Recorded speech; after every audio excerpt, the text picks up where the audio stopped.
Acteur du cinéma dans la série télévisée humoristique Bobo Diouf, Mamadou Sawadogo dit Bala accorde une grande importance à l'éducation de ses enfants. Mais comme tous les parents d'élèves, il dit ne pas être épargné par les angoisses liées à la rentrée des classes qui s'annonce à grands pas. La rentrée est toujours avec ses angoisses. On n'est jamais prêt. Voilà. On n'est jamais prêt. La rentrée a toujours ses angoisses. Mais on fait avec. Une qui va au CE2, un qui va en 6e, une en 4e, une à l'université, deuxième année université, et puis un qui est en classe de formation.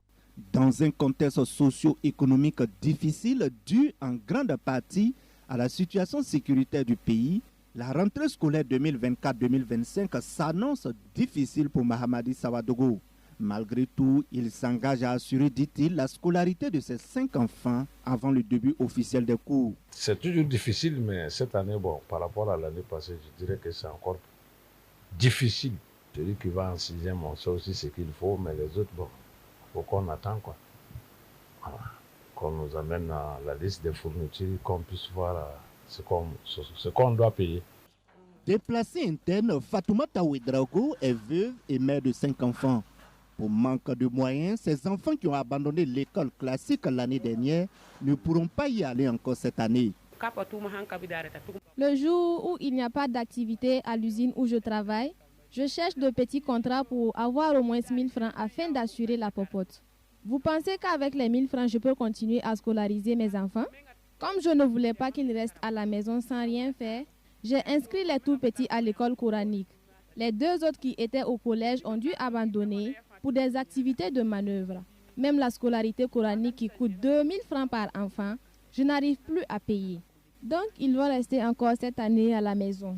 Si je pouvais avoir de l'aide, mes enfants continueront sans doute à aller à l'école normale. Élève en classe du 6e, Adama Sawadogo est ravi de reprendre les cours après avoir reçu ses fournitures scolaires. On a payé un sac, des cahiers et des autres accessoires. Je vais travailler à l'école pour qu'ils soient contents. Je veux la bénédiction des parents et puis un vélo pour me débrouiller à l'école. On a payé un cahier de leçon de 200 pages et un cahier de dessin. Je vais faire la classe de CE à la rentrée. Je suis content parce qu'on a payé des cahiers pour moi. Dans un contexte sécuritaire et d'austérité budgétaire de plus en plus difficile, les parents d'élèves doivent davantage se serrer la ceinture afin de garantir la scolarité de leurs enfants cette année. Fatoumata, elle, ne pourra que compter sur un geste philanthropique pour espérer voir ses enfants déscolarisés reprendre le chemin de l'école.